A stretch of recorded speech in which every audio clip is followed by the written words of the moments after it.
I'm joined today by Aaron Ledbetter, Senior Vice President at Carusele, because we're talking about a complicated issue, and that's brands that think they're compliant with their influencer marketing and FTC disclosures, but they're really not. A company called Inkify did a survey recently where they looked at 800 Instagram profiles, and they found that over 71% of influencers attempted to be compliant, but only 25% were. That matches some eMarketer data that we have, that only about 40% of influencers say they comply, but only when a brand asks them to. So clearly we have a compliance problem. We do. And a brand's gonna get their hand slapped. So talk to me a little bit about the way brands can ensure there's compliance. I know there's FTC hashtags that are approved and not approved. Talk about that a little bit. Yeah, so for a while, brands thought they were being compliant just by using any type of hashtag that might allude to the fact that there's a partnership here.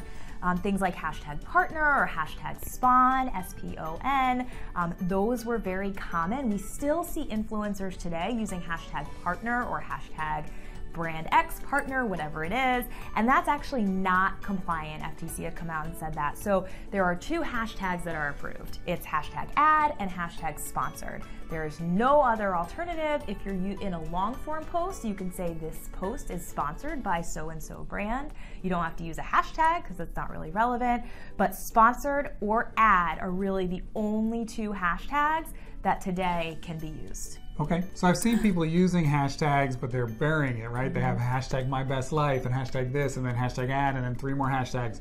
Does that meet FTC criteria? Of course it doesn't, Jim. No, it does not, because it doesn't meet what FTC has said about being clear and conspicuous, with conspicuous being the operative word there. If you bury a hashtag, it's not readily visible, someone might miss it, and that doesn't comply. So it's very important that you have the influencer, especially in a social post or in a blog post, that hashtag is either right at the front of the post or in a social post where there might be multiple hashtags, that hashtag is put at the front end of all of the hashtags. We even take it a step further at Carusele, and we require our influencers, if they're not going to put it at the front of the post, to at least visually separate it from a series of hashtags to make sure that there is no way that it can be missed.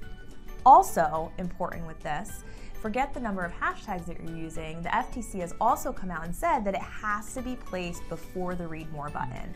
So for us, we limit for our influencers that hashtag must be placed before a certain number of characters, which is different on Instagram and Facebook and Twitter. So it's really important that you're looking for that, and the hashtag can be seen just scrolling through the feed without any extra work on the user's part. Okay, so Facebook and other social networks have created what's commonly called a handshake tool or a branded content tool that's designed to show that influencer A and brand B are working together. Seems to me that should be enough to be clear and conspicuous. It is not, actually. So, Facebook has their own reasons for doing this, creating this tool, and I will tell you it has nothing to do with the FTC. So no, the FTC has come out and specifically said that branded content tools are not enough. That's fine, that's Facebook's thing. You have to do that on Facebook because Facebook said it, but that is not what the FTC has said. You still need to use hashtag ad or hashtag sponsored in your posts on Instagram and Facebook. Okay. So there's real rules and real laws, and then there's Facebook laws. Yes. Facebook jail, and it's not a pleasant place. Anyway, so video content. Are you supposed to just sit there, going hashtag ad the entire video time, or is there a different way to handle disclosures on video content? Well, that doesn't sound like a good piece of video content, so No. I would not recommend that. But this is what the cool kids do. Yeah, okay. This guy. It used to be that it was enough just to put hashtag ad or say this is a sponsored piece of content in the caption of the video. That is no longer enough. FTC has come out and said that we need to make sure that people understand in the way they're naturally consuming this content that the piece of content is sponsored. So they say you need to disclose up front in the video, either verbally or ideally with a caption of some sort, to say this is a sponsored piece of content. And if the video is a lengthy video, you need to repeat it a few times, not every 5 seconds, but a few times within the video and at the end of the video so it does not get missed. Okay.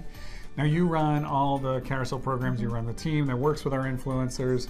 What do we do to make sure all of our programs are 100% compliant? Yeah, so the first thing we have in place is what we call a welcome packet. The welcome packet, it's part creative brief for the influencer, but it also includes the FTC guidelines as we set them, which is a little more conservative, I think, than what the FTC has come out and firmly disclosed, because we don't want any of our brands to be made an example of.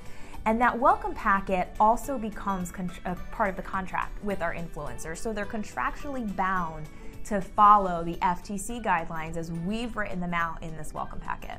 Okay, and is that enough? We put it in the welcome packet and everybody does what they're supposed to do? Yeah, of course it is. No, Jim, people don't read.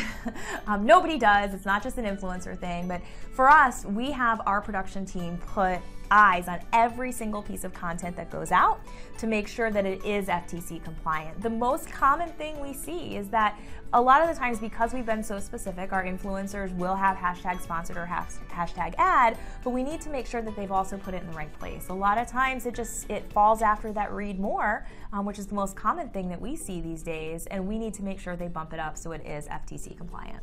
Okay, so really it all comes down to, we've talked for 4 or 5 minutes on this, but clear and conspicuous, and make the brand make sure they follow through. So we'll have a separate episode on what to do when an influencer will not follow through and what's the brand's obligation. But for now, thanks for watching The Spin and thanks for joining us, Erin. Thank you.